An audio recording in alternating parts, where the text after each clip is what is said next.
ஹல்லேலூயா. கர்த்தருடைய பரிசுத்த நாமத்திற்கு மகிமை உண்டாவதாக. பரலோக பொக்கிஷம் இந்த நாளிலும் தியானிக்கக்கூடிய வேத வசனமானது மத்தேயு புஸ்தகத்தினுடைய 2ஆம் அதிகாரத்திலே 12ஆம் வசனம். பின்பு அவர்கள் ஏரோதினத்திற்கு திரும்பி போக வேண்டாம் என்று சொப்பனத்தில் தேவனால் எச்சரிக்கப்பட்டு வேறு வழியாய் தங்கள் தேசத்திற்கு திரும்பி போனார்கள். ஆண்டவராகிய இயேசு கிறிஸ்து அவரை தனக்கு எதிராக ஒரு ராஜா வந்துவிட்டார் என்று கொலை செய்ய வேண்டும் என்பதற்காக ஏரோது ராஜாவின் சதித்திட்டத்தை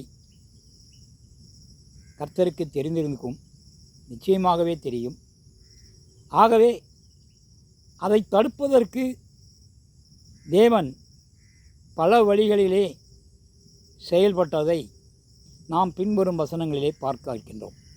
அதிலே முதல் வகையான தேவனுடைய செயல்பாடு தான் சொப்பனத்திலே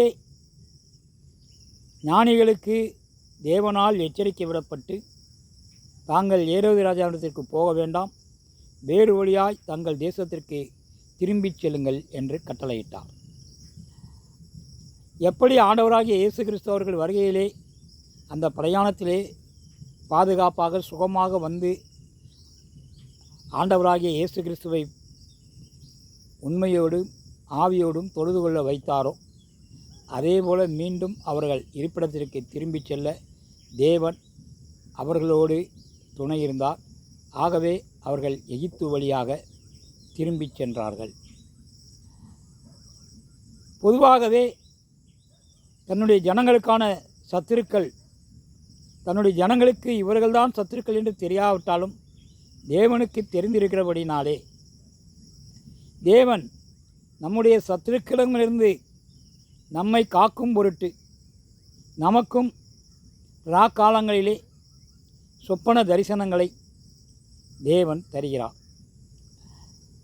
இது சத்துருக்களிடமிருந்து பாதுகாப்பதற்கு மட்டுமல்ல, சத்துருக்களிடம் ஏன் ஒப்பு கொடுக்கிறார், சத்துருக்களின் தொல்லைகள் ஏன் நமக்கு வருகிறது என்றால், அது நாம் தேவனை விட்டு மாம்ச ரீதியாக பாவங்களிலே இந்த உலகத்தின் நிமித்தம் செய்கின்ற காரணத்தினாலே நம்மை அந்த பாவங்களிலிருந்து விடுதலை பெறவும் மனம் திரும்பவும் கர்த்தர் நமக்கு ராக்கால தரிசனமான சொப்பனங்களையும் தருகிறார். இதன் மூலமாக நாம் நம்முடைய தவறுகளை சரி செய்து கொள்ள வேண்டும். நம்முடைய பாவங்களை நம்மை நாமே எண்ணி சோதித்து சுயமாக அறிந்து அவைகளிலிருந்து மனம் திரும்ப வேண்டும். இதை தேவனுடைய சமூகத்திலே அறிக்கையிட வேண்டும். பாவ மன்னிப்பை பெற்றுக்கொள்ள வேண்டும். இதனால் சத்துருக்கள் நிமித்தமாக நமக்கு இருக்கப்படும் துன்பங்களை நம்முடைய தேவன் நன்மையாக மாற்றுவார். இதனால்தான் நமக்கு சில வேதத்தின் மூலமாக சில அதிகாரத்தையும் பிசாசை எதிர்த்து நிற்க வல்லமையையும் பிசாசினால் சேதம் உண்டாகாமல் இருக்க நம்மை காக்கவும் அவர் வேதத்திலே சொல்லியிருக்கின்றார். முதலாவதாக, நாம் சாத்தானை எதிர்த்து நின்றால் சாத்தான் நம்மை விட்டு ஓடி போவான். சாத்தானின் சகல வல்லமையும் மேற்கொள்ள நமக்கு அதிகாரத்தை தேவன் தந்திருக்கிறார்.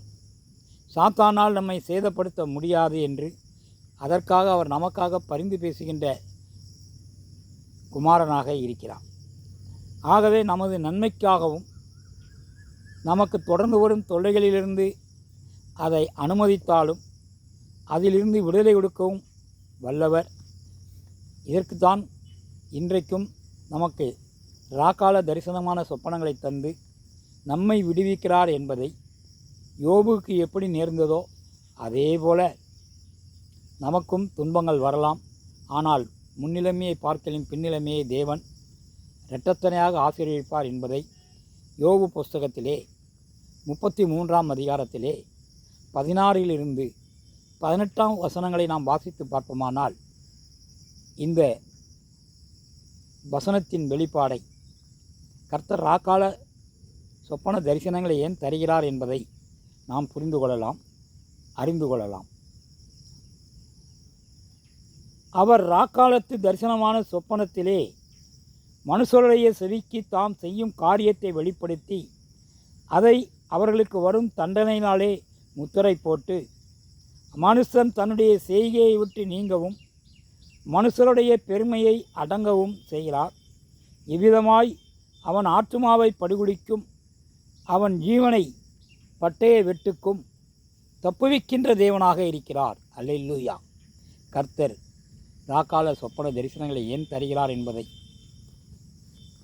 தேவனை அன்றைக்கு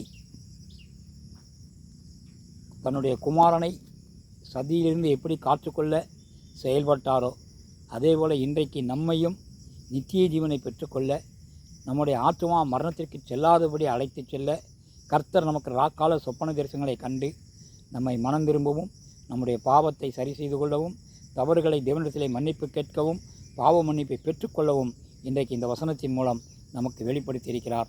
தேவன்தாமே நம்மை ஆசீர்வதிப்பாராக. அல்லேலூயா.